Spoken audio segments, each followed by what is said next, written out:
জন্য একটা ছবি হতে যাবে না, কিন্তু এই আরো থাকলেই এই ছবিটা এই জায়গা তুললে, গেটের সামনে তুললে সুন্দর হবে।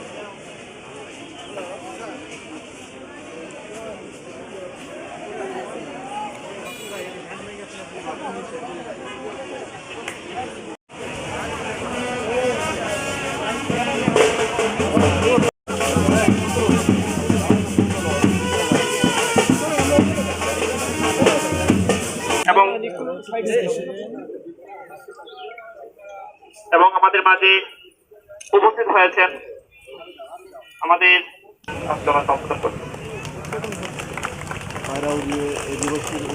ধন্যবাদ উদ্বোধন করলেন সিনিয়র জুডিশিয়াল।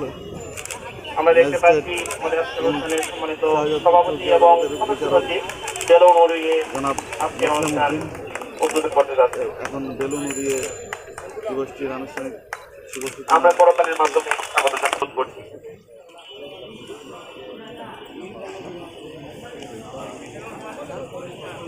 আমি না করি অত্যন্ত ডিসিপ্লিনের সাথে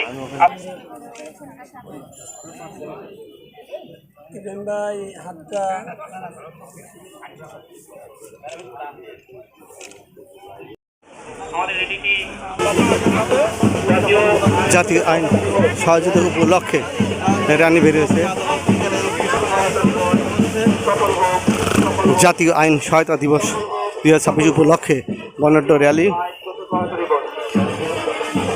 আয়োজনে চৌকিশ আদালত লিগ্যাল এইডস বিশেষ কমিটি সাদপুর সিরাজগঞ্জ আয়োজন করা হয়েছে। র্যালিটি এইমাত্র সাদাপুর কোর্ট চত্বর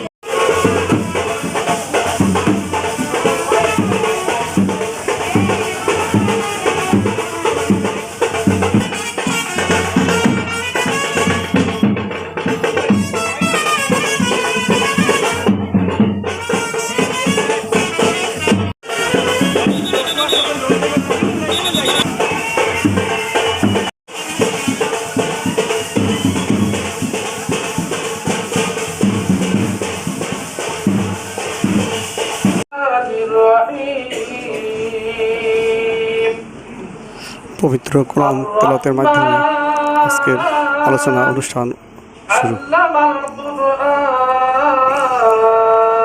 জাতীয় আইন সহায়তা দিবস 2026 উপলক্ষে আলোচনা সভা।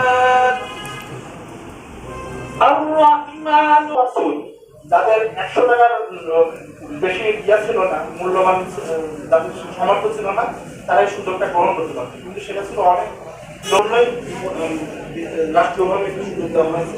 আপনি এত বছর পরে যে আমরা র্যালিটা করেছি এবং আমাদের যে আয়োজনটা সবকিছু মিলে ধন্যবাদ পাবো।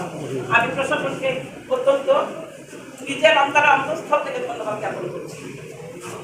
জাতীয় আইনগত সহায়তা দিবসের বিষয়ে অনেকদিন থেকেই আমি বলে আসছিলাম।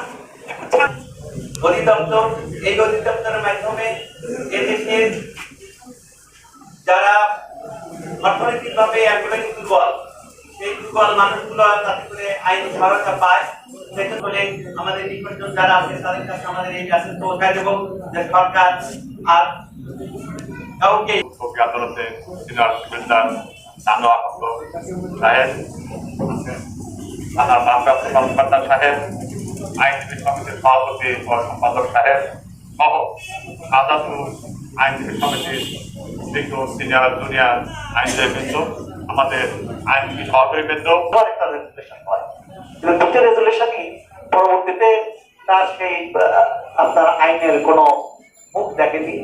পরবর্তীতে 2000 সালে প্রথম আইনে পরিণত হয়। 2000 সালে আইন পরিণত হওয়ার পরে স্যারের মূল্যবান বক্তব্য দেওয়ার জন্য বিশেষভাবে অনুরোধ করছি। বক্তব্য রাখছেন শানু মণ্ডল, জজ সহকারী সিনিয়র আদালত, চৌকিশ আদালত। এই আইনের সবচেয়ে বড় যে দিকটা সেটা হচ্ছে আপোষ মীমাংসা। এটা যেন আমরা ভুলে না যাই। উইন উইন সিচুয়েশন তৈরি করে দেওয়া যে বিরোধ চলমান মোকদ্দমা অথবা ক্রিমিনাল আদালতে মামলা চলছে, সিভিল আদালতে মামলা চলছে, এই ধরনের কথা যেন আর দ্বিতীয়বার হতে চায় না। আজকের এই মহতী অনুষ্ঠানে সম্মানিত আমার দুইজন বিচারক বৃন্দ আছেন, যিনি আজকের এই সভাপতি করতেন, সম্মানিত সভাপতি এবং এই উপজেলার পদস্থ এবং দেশের সাংবাদিকদের সবাইকে আসসালামু আলাইকুম। সম্মানিত উপস্থিতি,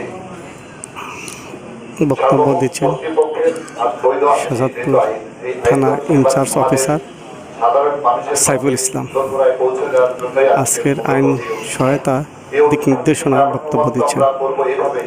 আমাদের সেবা আমরা যে আজকে প্রচার করতে আসছি, এই প্রচারটা যেন আগামী বছরের জন্য আগামী বছর পর্যন্ত বড় থেকে সাধারণ মানুষের কাছে পৌঁছে যায়। এই জন্য আমরা আজকের অনুষ্ঠানে এখানে উপস্থিত হয়েছি।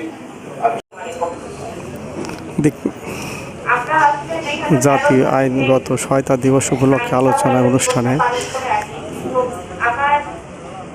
অতিথি হিসাবে বক্তব্য রাখছেন মাশরিফে হোসেন, নির্বাহী অফিসার, শাহজাদপুর সিরাজগঞ্জ।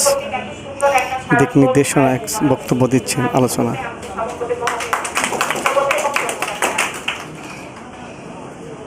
আমরা যখন কেউ হিসেবে আইনি সহায়তা নেওয়ার মতো অবস্থা নেই বা মামলা চালানোর মতো অবস্থা নেই, বলতে বারংবার আমাদের কাছে আসে। সব বিষয়টা আসলে আমরা সলিউশন করতে পারি না। এটা স্যারের মূল্যবান বক্তব্য দেওয়ার জন্য বিশেষভাবে অনুরোধ করছি। বক্তব্য রাখছেন শানু মণ্ডল, জজ সহকারী সিনিয়র আদালত, চৌকিশ আদালত। এই আইনের সবচেয়ে বড় যে দিকটা সেটা হচ্ছে আপোষ মীমাংসা। এটা যেন আমরা ভুলে না যাই। উইন উইন সিচুয়েশন তৈরি করে দেওয়া উচিত, যে বিরোধ চলমান মোকদ্দমা অথবা ক্রিমিনাল আদালতে মামলা চলছে, সিভিল আদালতে মামলা চলছে। বক্তব্য রাখছেন কে এম রাহেনুদ্দিন, অ্যাডভোকেট, অতিরিক্ত এপিপি। আইনজীবীদের মধ্যে কমিটির একটা পদ, দুইটা পদের মধ্যে একটা পদ ছিল, সেটা বিলুপ্ত করা হয়েছে।